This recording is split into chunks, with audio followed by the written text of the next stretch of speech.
بسم اللہ الرحمن الرحیم۔ السلام علیکم اسٹوڈنٹس، آپ کو باکمال اردو چینل پر خوش آمدید۔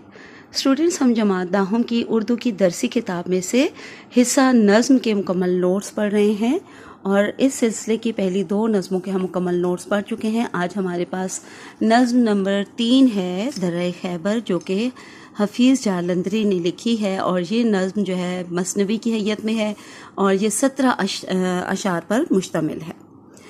اچھا، تو تھوڑا میں آپ کو بتا دوں کہ درۂ خیبر کی تاریخ کیا ہے۔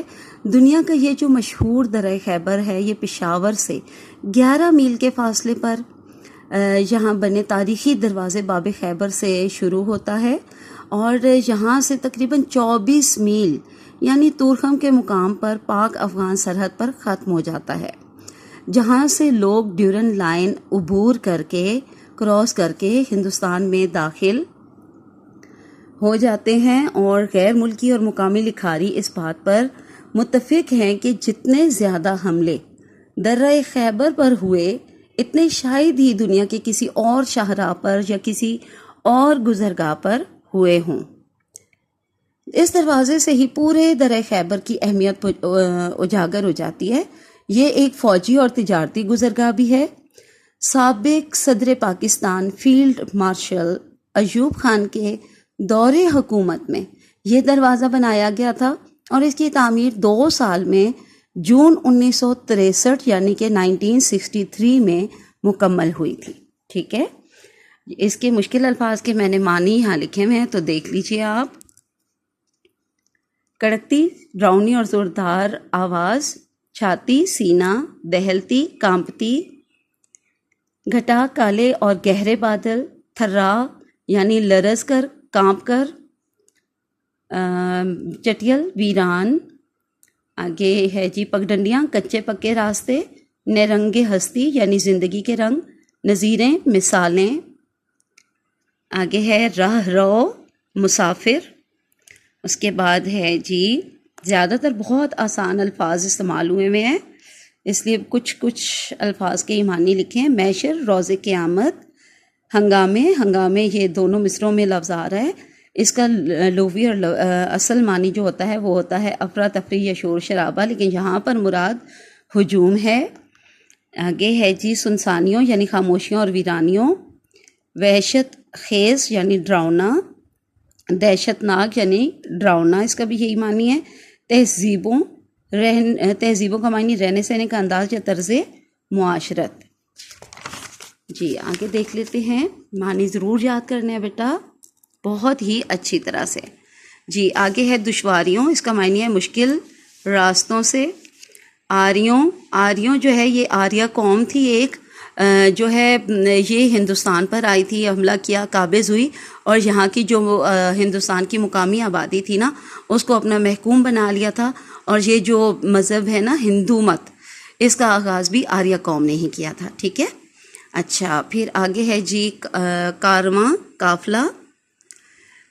پھر نیکسٹ معنی لکھا ہے میں نے شان اسکندر، یعنی اسکندر بادشاہ کی شان و شوکت، جس نے آدھے سے زیادہ دنیا فتح کی تھی بہت ہی کم عمری میں، اور یہ اسکندر جو ہے یہ الیگزینڈر دی گریٹ کے نام سے مشہور ہے، اور یہ مٹی شان اسکندر کی ہے آئینہ دار اب تک۔ اس کا مطلب یہ ہے کہ یہ سکندر یعنی الیگزینڈر دی گریٹ کی کہانیاں جو ہے نا یہ مٹی سناتی ہے ابھی تک، کیونکہ اس نے بھی یہاں سے گزرنے کی کوشش کی تھی، لیکن قبائلیوں کی سخت مزاحمت کی وجہ سے اسے واپس جانا پڑا تھا۔ اور یہ اور بات ہے کہ اسکندر نے بھی ہمت نہ ہاری، اس نے کیا کیا کہ کسی اور راستے سے وہ ہندوستان میں داخل ہو گیا تھا۔ ٹھیک ہے، تو اگلا جو یہ مصرع ہے نا کہ اسی آندھی کا باقی ہے، اسی آندھی کا یعنی اسی مزاحمت کا، یہ جو قبائلیوں نے مزاحمت کی تھی۔ ٹھیک ہے، تو یہاں پہ آندھی سے مراد ہے مزاحمت، اس وہی جو مزاحمت ہے اس کے ابھی تک گرد و غبار یعنی کہ نشان باقی ہیں، ابھی تک دکھائی دیتے ہیں۔ تابش روشنی یا چمک، فولادی لوہے کی، بارہا کئی بار، تالے مسعود معنی ہے خوش قسمت۔ آگے دیکھیے دلدوز آہوں یعنی دل دہلا دینے والی دکھ بھری آوازیں۔ تیمور کون تھا؟ تیمور جو ہے یہ امیر تیمور تھے، جو ہندوستان کے مغل حکمرانوں کے جد امجد تھے۔ ٹھیک ہے، آگے بابر کا ذکر ہے، تو بابر کون تھا؟ یہ بانی مغل حکومت ہے، یعنی کہ مغل حکومت کا بانی ہے، سب سے پہلا بادشاہ ہندوستان میں، ٹھیک ہے۔ آگے دیکھتے ہیں، عالی وقاری یعنی بلند شان و شوکت، بارہا کئی مرتبہ، اٹالے قافلے۔ اچھا جی، آگے یہ اکثر بادشاہوں کے یعنی بہت سارے بادشاہ جو ہے نا اس درہ خیبر سے گزر کر، اس مٹی سے گزر کر ہندوستان آئے تھے۔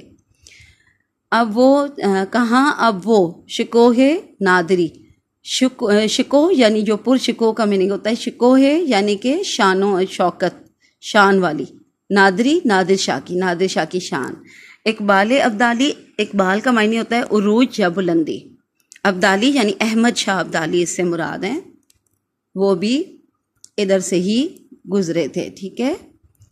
اچھا، جن سے لیا کرتے تھے، جن سے سخت پتھر در سے پامالی، تو یہ ان لوگوں کی کے جو ظلم و ستم تھے، سختیاں تھیں، اور ان سخت و پتھر دل آنے والے حکمرانوں، یعنی یہ جو حکمران آئے تھے نا، ان سخت دل اور پتھر دل حکمرانوں سے ہی وہاں کے درہ خیبر کے پتھروں نے، وہاں کی سرزمین نے جو ہے نا سختی کا درس سیکھا، یعنی سبق سیکھا۔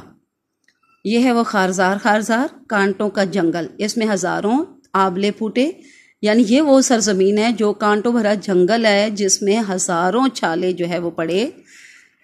آگے ہے جی سنگ دل یعنی پتھر دل، ٹھیک ہے، لیکن ان پتھروں کی سختی میں خارزار ہونے میں کوئی کمی نہیں آئی، ٹھیک ہے۔ تو چلیں، یہ تو ہمارے ہو گئے الفاظ بانی مکمل، جو کہ آپ نے بہت اچھی طرح سے جو ہے نا یاد کرنے ہیں۔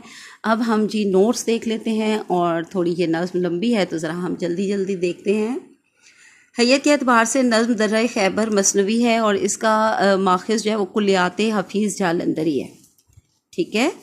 اب یہاں نیچے مثنوی کی تعریف ہے۔ مثنوی کا لفظ مثنیٰ سے ماخوذ ہے، یہ آپ کا ایم سی کیو بھی ہے، ٹھیک ہے۔ مثنوی کا لفظ مثنیٰ سے ماخوذ ہے، اس کے لغوی معنی دو کے ہیں، یہ بھی یاد کرنا ہے آپ نے۔ ظاہری حیت کے لحاظ سے مثنوی ایک ایسی شعری تخلیق ہے جس کے ہر شعر کے دونوں مصرے ہم وزن اور ہم قافیہ ہوتے ہیں، یعنی کہ دو مصروں پر مبنی ہر شعر جو ہے نا اس کا، اس میں ہر شعر میں قافیہ تو موجود ہے، لیکن ہر اگلے شعر میں مختلف قافیے ہیں، ٹھیک ہے۔ یہ ایک طویل نظم ہوتی ہے، اور جس میں کوئی داستان چھوٹے چھوٹے قصوں کی صورت میں ایک ہی بحر میں لکھی جاتی ہے۔ مثنوی عام طور پر چھوٹی بحروں ہی میں لکھی جاتی ہے، یہ بھی ایم سی کیو آتا ہے کہ مثنی جو ہے وہ کیسی بحروں میں لکھی جاتی ہے، تو ایم سی کیو میں جو جہاں ہوگا چھوٹی بحروں میں، تو وہ آپ نے کریکٹ کرنا ہے۔ اردو شاعری میں مثنوی کے لیے چند بحریں مخصوص ہیں، عام طور پر شعراء حضرات انہی بحروں کی پاسداری کرتے ہیں، ٹھیک ہے۔ تھوڑے سے آسان لفظوں میں اس کی مثنوی کی جو ہے آپ کو پھر تعریف بتا دیتی ہوں۔ وہ مسلسل ہم وزن اشعار کی نظم جس کے ہر شعر یعنی بیت میں قافیہ مختلف ہوتا ہے، جدا ہوتا ہے، لیکن دونوں مصرے ہم قافیہ ہی ہوتے ہیں، ٹھیک ہے۔ ہر شعر کے دونوں مصرے ہم قافیہ ہی ہوتے ہیں، تو وہ مثنوی کہلاتی ہے۔ مثنوی ایک وسیع صنف ہے جس میں لمبے لمبے قصے کہانیاں جو ہے وہ بیان کیے جاتے ہیں، یعنی نثر میں جو کام ایک ناول سے لیا جاتا ہے نا، کہ کسی کی زندگی کے تمام پہلوؤں پر ایک طویل اور تفصیلی کہانی بیان ہوتی ہے ناول میں، تو سمجھ لیں کہ شاعری میں وہی کام مثنوی سے لیا جاتا ہے، ٹھیک ہے۔ تو چلے جی، اب باقی یہ درہ خیبر کی تاریخ تھوڑی سی میں نے آپ کو بتا دی، بہرحال یہاں پہ کافی تفصیلی آپ کو دی گئی ہے، تو ایک بار اس کو پڑھنا بے حد ضروری ہے، ٹھیک ہے۔ بہت مزے کی تاریخ ہے، آپ نے یہ ضرور پڑھنی ہے۔ آگے حفیظ جالندری، ان کا تاریخ پیدائش 1982 ان کا تاریخ وفات، اس کے بعد ان کے حالات زندگی۔ پھر آ جاتے ہیں آگے اشعار کی تشریح کی طرف۔ پہلے شعر کی تشریح دیکھیے، یہ مکمل تشریح، مفہوم ضرور لکھنا ہے، اور اس نظم کے آپ نے حوالہ جاتی اشعار بھی خود ڈھونڈ کر لکھنے ہیں، ٹھیک ہے۔ کہیں کہیں آپ کو ایک مل جائے گا، ذرا آہستہ لے چل کاروانے کیف و مستی کو، کہ سطح ذہن عالم سخت ناہموار ہے ساکی، سطح ذہن عالم سخت ناہموار ہے۔ جی آگے شعر نمبر 2 دیکھیے، اب اس کی تشریح۔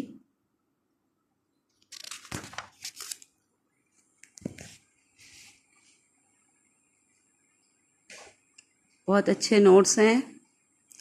اچھی طرح سے آپ نے ان کو پڑھنا اور سمجھنا ہے، اچھی طرح معنی یاد کرنے ہیں اور بہت اچھی طرح سے ہر شعر کو سمجھ کر آپ نے جو ہے یہ تشریح یاد کرنی ہے اور اس کو اپنے الفاظ میں لکھنا ہے. شعر نمبر 4. نیکسٹ دیکھیے شعر نمبر 5، شعر نمبر 6.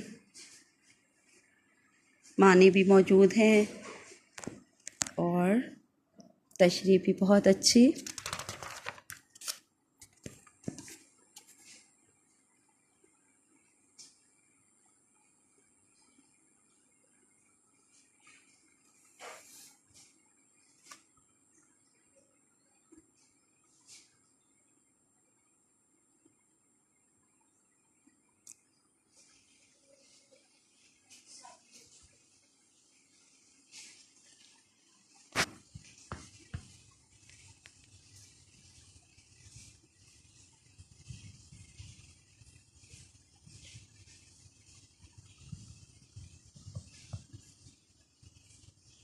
حفیظ جالندھری کے بارے میں آپ جانتے ہی ہیں کہ یہ پاکستان کے قومی ترانے کے خالق بھی ہیں.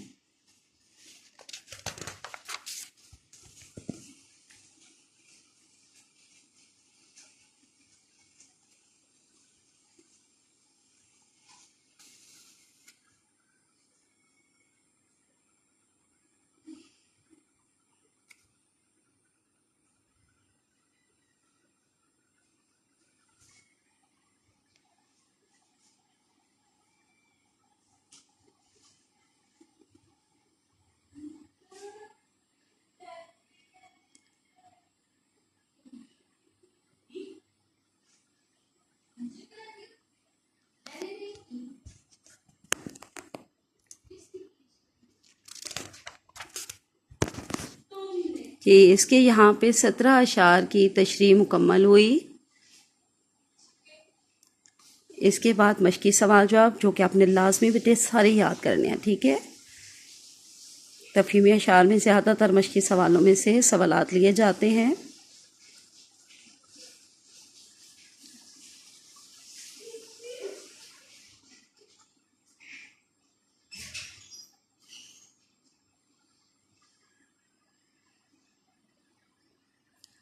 یہ دیکھیے جن تاریخی شخصیات کا یہاں سے درہ خیبر سے گزر ہوا ہے: سکندر، سلطان محمود غزنوی، شہاب الدین غوری، امیر تیمور، ظہیر الدین بابر، نادر شاہ، احمد شاہ ابدالی.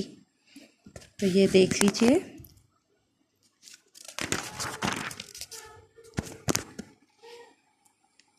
اگلا سوال یہاں پہ قافیہ ردیف،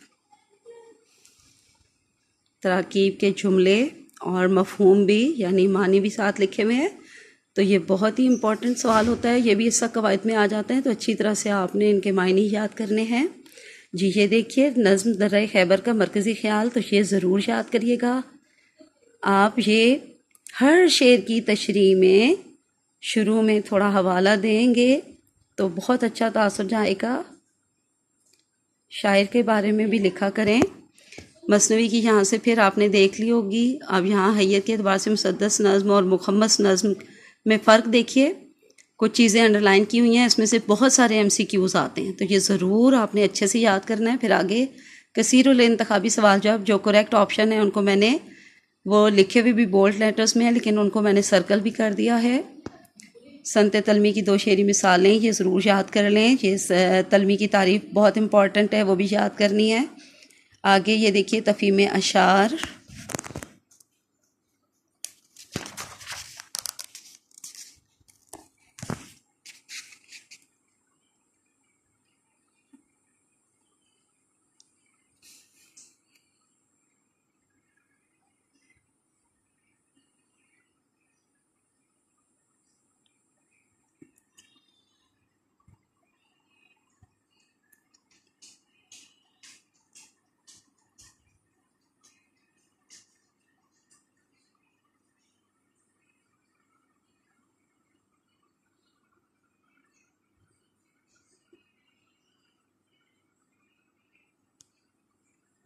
تیسری تفہیم، یہ سارے سوالوں کے جواب اچھے سے آپ پڑھ لیجئے گا تو آپ کی اس نظم کی بہت اچھی جو ہے وہ تفہیم اشعار کا سوال یاد ہو جائے گا۔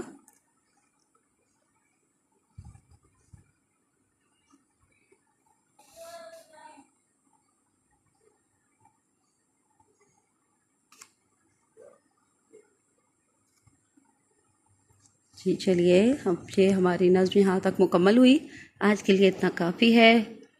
انشاءاللہ چوتھی نظم ہم کل کریں گے۔ اللہ حافظ اینڈ فی امان اللہ۔